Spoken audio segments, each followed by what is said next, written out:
নমস্কার বন্ধুরা, বং ফুটবলারে এখানে আপনারা খেলা সমস্ত রকম আপডেট পেয়ে যাবেন। চ্যানেলে যারা নতুন, চ্যানেলটিকে লাইক, কমেন্ট, সাবস্ক্রাইব করে দেবেন। সবার প্রথমে যদি ইস্টবেঙ্গল বনাম আরবদাগ ম্যাচ নিয়ে কিছু আলোচনা করা যায়। গতকাল এফসি চ্যালেঞ্জ লিগের কোয়ার্টার ফাইনালে মুখোমুখি হয়েছিল ইস্টবেঙ্গল বনাম আরবদাগ এফসি। এটি ইস্টবেঙ্গলের জন্য খুব কঠিন ম্যাচ হতে চলেছে, সেটি কিন্তু আমি আগেই জানিয়েছিলাম। কারণ আরবদাগ দলটা তাদের লিগের সেরা এবং শক্তিশালী দল। ইস্টবেঙ্গল দলের থেকে আরবদাগ দলের মার্কেট ভ্যালু অর্ধেক হলেও তারা কিন্তু ইস্টবেঙ্গলকে বেশ টক্কর দিতে পারি, আমি কিন্তু সেটা আগেই জানিয়েছি। ঠিক সেই মতোই গতকালের ম্যাচ ইস্টবেঙ্গলকে এক প্রকার নাস্তা নামত করে ইস্টবেঙ্গলের ঘরের মাঠে ইস্টবেঙ্গলকে হারিয়ে দিল এই আরবদাগ দল। গতকাল ইস্টবেঙ্গলের পারফরম্যান্স আমরা আহামরি কিছু দেখতে পাইনি।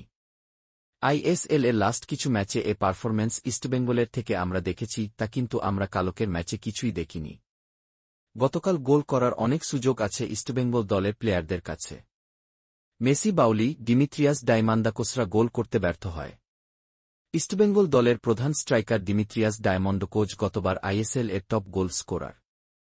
ডিমিত্রিয়াস ডায়মন্ডাকোস ইস্টবেঙ্গল জার্সি গায়ে চাপানোর পর নিজের খেলাটাই যেন ভুলে গেছেন। এর পাশাপাশি জিকসান সিং বা আনোয়ার আলী যে প্রত্যাশায় নিয়ে এসেছে ইস্টবেঙ্গল, সেই প্রত্যাশা কিন্তু আমারে দেখতে পারিনি এদের থেকে। ইস্টবেঙ্গলকে যদি এফসি চ্যালেঞ্জ লিগের পরের রাউন্ডে কোয়ালিফাই করতে হয়, আগামী 12 তারিখের ম্যাচটাতে কমপক্ষে 2 গোলে জিততেই হবে, দিতেই হবে। আগামী 1-2 তারিখ দ্বিতীয় কোয়ার্টার ফাইনাল ম্যাচে আরবদাগ এর মুখোমুখি হবে ইস্টবেঙ্গল আরবদাগের ঘরের মাঠে। এই ম্যাচ থেকে ইস্টবেঙ্গল কতটা ভরসা যোগাবে সেটাই এখন দেখার বিষয়। কারণ আরবদাগ দলটা ইস্টবেঙ্গলের ঘরের মাঠে তাদের হারিয়ে দিয়ে চলে গেছে। এর পরের ম্যাচে আরবদাগ ইস্টবেঙ্গলকে তাদের ঘরের মাঠে বেশ চাপে রাখবে, এটি বলাই যায়। এই ম্যাচটি যদি ইস্টবেঙ্গল দল হেরে যায়, তাহলে তারা এশিয়ান মঞ্চে গিয়ে যে স্বপ্ন দেখছে, তাহলে সব স্বপ্নই থেকে যাবে।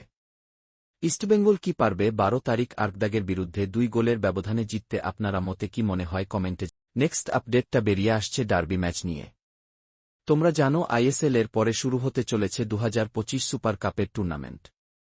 এই মরশুমের সুপার কাপ কোন রাজ্যে সৃষ্টি হবে, এটি নিয়ে কিন্তু অনেক ধোঁয়াশা সৃষ্টি হয়েছিল।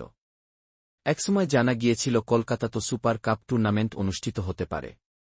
সুপার কাপে পার ম্যাচের জন্য 30 লাখ টাকা তারা দাবি করেছে। প্রতিটি ম্যাচে 30 লাখ টাকা দেওয়া সম্ভব না আইএফএর। যদি এটি 15 লাখ টাকা হতো তাহলে ঠিক ছিল। এই মরশুমের সুপার কাপ হবে উড়িষ্যার ভুবনেশ্বরে। আগামী এপ্রিল মাসের থেকে 21 তারিখ থেকেই সুপার কাপ অনুষ্ঠিত হতে চলেছে নক আউট ফরম্যাটে। এই মরশুমে সুপার কাপে 16টি দল অংশগ্রহণ করতে চলেছে। আইএসএল এর 13টি, আই লিগ এর 3টি দল। এই 16টি দল নিয়ে অনুষ্ঠিত হবে সুপার কাপ টুর্নামেন্ট। 16টি দলকে 4টি গ্রুপে ভাগ করা হবে। 4টি গ্রুপের চ্যাম্পিয়ন 4টি দল, তারা কিন্তু মুখোমুখি হবে সেমিফাইনাল ম্যাচে। এই মরশুমের সুপার কাপ চ্যাম্পিয়ন দল এফসি চ্যালেঞ্জে লিগ 2 এর প্লে অফ এ খেলার ছাড়পত্র। সেক্ষেত্রে সুপার কাপটা খুব গুরুত্বপূর্ণ হতে পারে প্রতিটি দলের কাছে। গতবার সুপার কাপের এ গ্রুপে ছিল মোহনবাগান এবং ইস্টবেঙ্গল, ফলে আমরা গত সিজনে সুপার কাপে ডার্বি ম্যাচ দেখেছি। সেক্ষেত্রে আশা করা যায় এই মরশুমে ও ইস্টবেঙ্গল এবং মোহনবাগানকে একই গ্রুপে রাখবে ম্যানেজমেন্ট। কারণ বাকি সব ম্যাচ এর তুলনায় ডার্বি ম্যাচেই বেশি উপার্জন করে ম্যানেজমেন্ট। এই মরশুমের আরেকটি ম্যাচ দেখতে তোমরা কতটা আগ্রহী কমেন্টে জানাও। নেক্সট আপডেটটা বেরিয়ে আসছে আইএসএল এর প্লে অফ নিয়ে। ইতিমধ্যে টপ 6 এর জন্য 5টি দল নিশ্চিত হয়ে গেছে।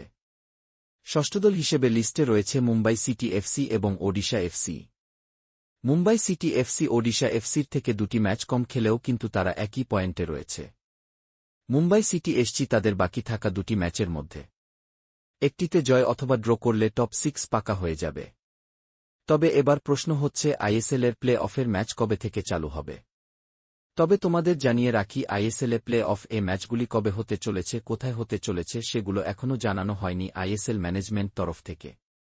আমি যেটুকু খোঁজ খবর পেয়ে জানতে পারলাম, এই মাসে শেষের দিকে হতে চলেছে প্লে অফের ম্যাচ এবং এপ্রিল মাসের শুরুর দিকে হতে চলেছে সেমিফাইনাল এবং ফাইনাল।